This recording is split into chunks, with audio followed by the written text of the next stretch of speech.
వరకు. భజించు అన్న మాటకు అర్థం మనస్సుతో ఒక సంగమును పొంది ఉండడం.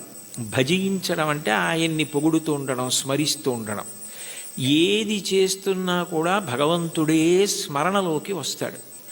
ఏది చేస్తున్నా భగవంతుడు స్మరణలోకి వస్తే 2 ప్రయోజనములు సిద్ధిస్తాయి. ఒకటి, మీరు ధర్మమును విడిచిపెట్టలేరు. 2, అధర్మమును ఆచరించలేరు. కారణం, శంకరాచార్యులు వారు సౌందర్యలహరి చేస్తూ ఒక శ్లోకం చెప్తారు. అందులో అంటారు, మనిషి అనేక మాటలు మాట్లాడుతూ ఉంటాడు. ఈ మాట మాట్లాడడానికి అసలు 84 లక్షల జీవరాశులలో మాట్లాడే అదృష్టం పొందడానికి కంఠంలో స్వరపీఠిక మనిషికి పెట్టినవాడెవరు? భగవంతుడు పెట్టాడు. పెట్టినప్పుడు నేను ఏదైనా మాట మాట్లాడే ముందు నాకు భగవంతుడు ఈ స్వరపేటిక పెట్టి మాట్లాడే అవకాశం ఇచ్చాడు. ఎప్పుడో అప్పుడు ఈ శరీరం పతనం అయిపోతుంది. ఇవాళో రేపో 10 ఏళ్ల తర్వాతో 20 ఏళ్ల తర్వాతో శరీరం పడిపోకుండా ఉండదు. జాతస్య హి ధ్రువో మృత్యువు ధ్రువం జన్మమృతస్య చ. శరీరం పడిపోవాలి. పడిపోయినప్పుడు ఈశ్వరుడు ఒక ప్రశ్న వేస్తాడు, అన్ని ప్రాణులలో నువ్వు ఉత్కృష్ట ప్రాణివయ్యావు.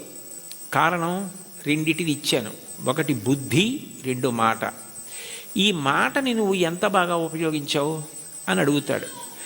మాట బాగా ఉపయోగపడాలన్నా, ఏది చేస్తున్నా చేత నిగ్రహింపబడాలన్నా అది ఇచ్చినవాడు జ్ఞాపకానికి వస్తూ ఉండాలి. ఆ ఇచ్చినవాడు జ్ఞాపకానికి వస్తున్నాడు అనుకోండి, నాకు మాట ఇచ్చినవాడు భగవంతుడే, నేను ఆయనకి జవాబుదారి అని నాకు అనిపించింది అనుకోండి, పిచ్చి పిచ్చి మాటలు మాట్లాడే అవకాశం ఉండదు. అర్థం లేని ప్రశ్నలు వేసే అవకాశం ఉండదు. ఏదైనా మాట మాట్లాడేటప్పుడు మాట మాట్లాడడం ఎంత జాగ్రత్తగా మాట్లాడాలి, ఎంత సామాజిక ప్రయోజనము కొరకు మాట్లాడాలి. మాట అగ్నిహోత్రంతో వర్ణిస్తుంది వేదం. అగ్ని దాహకత్వం కాల్చేస్తుంది ఏ వస్తువునైనా. మాట అజ్ఞానాన్ని కాల్చేస్తుంది, తెలియనితనాన్ని కాల్చేసేది మాట. ఒకరి దగ్గర మనం తెలియనిది విన్నామనుకోండి, తెలియనితనం పోతోంది. అందుకని మాట అన్నది అంత గొప్పది. మీరు మాట్లాడేటప్పుడు ఇది నాకు భగవంతుడు ఇచ్చాడు, సక్రమంగా వినియోగించుకోవాలి అని మాట్లాడారనుకోండి, అది పూజ. ఎందుకంటే ఈశ్వరుడికి కట్టుబడి మాట్లాడుతున్నారు. మీరు నేను ఇది మాట్లాడను అని ఎందుకంటున్నారంటే ఈశ్వర భక్తి చేత. అప్పుడు మీరు ఏది చేస్తున్నా కూడా అది జపో జల్ప శిల్పం సకలమపి ముద్రా విరచన గతి ప్రాదక్షిణ్య క్రమణమశన ద్యాహుతి విధి ప్రణామ సంవేశ సుఖమఖిలమాత్మార్పణదృశ సపర్యా పర్యాయస్తవ భవతు ఎన్మే విలసితం అంటారు శంకరాచార్యులు వారు. నేను నా చేతిని కదుపుతున్నాను అనుకోండి, ఈ చెయ్యి కదులుతోంది అంటే ఈశ్వర కృప. ఈ చేతిని మీరు బెంగపెట్టుకోకండి అని మంచి మాట మాట్లాడడానికి ఇలా అంటాను తప్ప మీ సంగతి చూస్తానని ఇలా అనను. ఈ చెయ్యి కదలడానికి శక్తి ఆ పరదేవత అయి ఉన్నది. ఈ కదలికలు ఆమె సంతోషించడానికి పనికి రావాలి తప్ప ఆమె నా యందు కాఠిన్యము వహించడానికి, ఆమె నన్ను చూసి వీడికి ఎందుకు ఇచ్చాను శక్తి అని అనుకునేటట్టుగా నేను ప్రవర్తించకూడదు. యాదేవి సర్వభూతేషు శక్తి రూపేణ సంస్థిత. ఆ తల్లి నా యందు శక్తిగా ఉంది, దాన్ని సద్వినియోగం చేసుకోవాలి అనుకున్నాను అనుకోండి, నేను అప్రయత్నంగా పుణ్యకార్యామే చేస్తాను తప్ప ఈశ్వరుడు ఖేదము పొందకూడదు. కాబట్టి ఆయన నా యందు అమర్షము పొందకూడదు. కాబట్టి నేను ఎప్పుడూ పాపము చెయ్యకుండా నన్ను నేను నిగ్రహించుకోగలుగుతాను. అది భజించు భక్తి. ఆ స్మరణ ప్రహ్లాదుడిది. పానీయంబులు త్రావుచున్ కొడుచుచున్ భాషించుచున్ హాసలీలా నిద్రాదులు చేయుచున్ తిరుగుచున్ లక్షించుచున్ సంతత శ్రీనారాయణ పాదపద్మయుగళీ చింతామృతాస్వాద సంధానుండై మరచన్ సురారిసుతుడే తద్విశ్వమున్ భూవరా. ఏది చేస్తున్నా భగవంతుడి జ్ఞాపకానికి వస్తూ ఉంటాడు. ఆయనది మహోపకారం. ఆకలేసిందనుకోండి, ఊళ్ళో అన్నీ తెలుసుకుంటున్నాను కానీ నాలో పదార్థం అయిపోయిందని నాకు తెలియదు.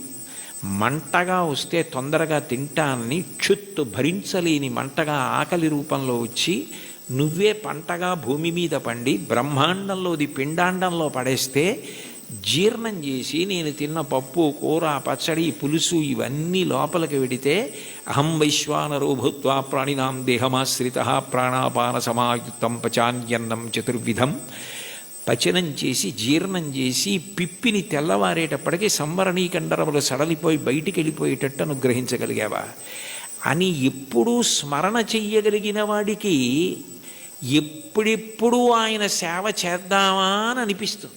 అప్పుడు పూజ అంటే అరగంట చేద్దామా 20 నిమిషాలు చేద్దామా అనిపించదు. నా యందు ప్రాణమై నాకిన్ని చేస్తున్న ఆ స్వామి పాదములు నేను ప్రీతితో కడగాలి అని ఆ పాదాలు కడిగేటప్పుడు అంత తాదాత్మ్యతతో కడుగుతాడు, అంత తాదాత్మ్యతతో తుడుస్తాడు.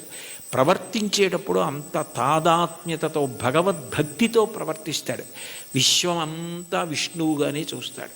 విశ్వం విష్ణుర్వషత్కారో భూత భవ్య భవత్ప్రభు అని చదవడం వేరు, విశ్వమును విష్ణువుగా చూడడం వేరు. విష్ణువును విశ్వమంతా చూసిన వాడికి విశ్వమే బంధువు, విశ్వమే ఈశ్వరుడు. అప్పుడు ఆయన ప్రవర్తన ఎలా ఉంటుంది? ఆయన దేనిని గాయపరచలేడు. కారణం ఆయనకి కనపడుతున్నది అంతా విష్ణువే. రామకృష్ణ పరమహంస దగ్గరికి వెళ్ళి ఎన్ని చెప్పినా వినడండి వాడు నారాయణుడే అని అడిగాడు వివేకానందుడు. నారాయణుడు కాడని అనకు, మూర్ఖ నారాయణుడను అన్నారు.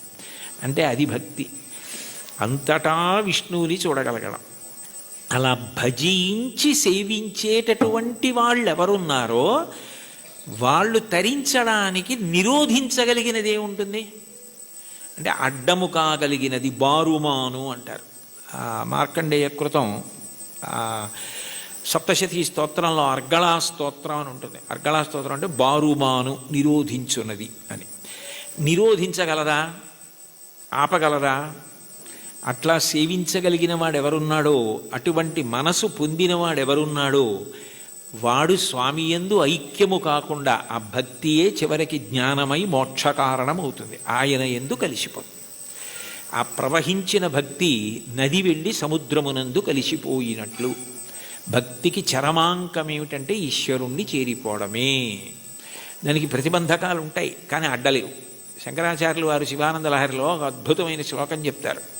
అందులో అంటారు, అంకోలం నిజబీజ సంతతి రయస్కాంతోఫలం సూచిక సాధ్వీ నైజ విభుం లతాక్షితిరుహం సింధు సరిద్వల్లభం ప్రాప్నోతీహ యథా తథా పశుపతే పాదారవిందద్వయం చేతో వృత్తిరుపేత్య తిష్టతి సదా సా భక్తిరిత్యుచ్యతే అంటారు. నది సముద్రాన్ని చేరుకోవడానికి బయలుదేరుతుంది. ఎవరు దారి చూపిస్తారు? ఓ నది ఇలా వెళ్ళు సముద్రం వస్తుందని చెప్తారా? చెప్పరు. నది వెళ్ళిపోతూ ఉంటుంది. వెళ్ళిపోతున్నప్పుడు ఏ చంద్రశేఖరేంద్ర సరస్వతి మహాస్వామి వంటి మహాపురుషులో స్నానం చేస్తారు. అంతటి మహానుభావుడు ఇక్కడ స్నానం చేశాడని నది ఆగదు.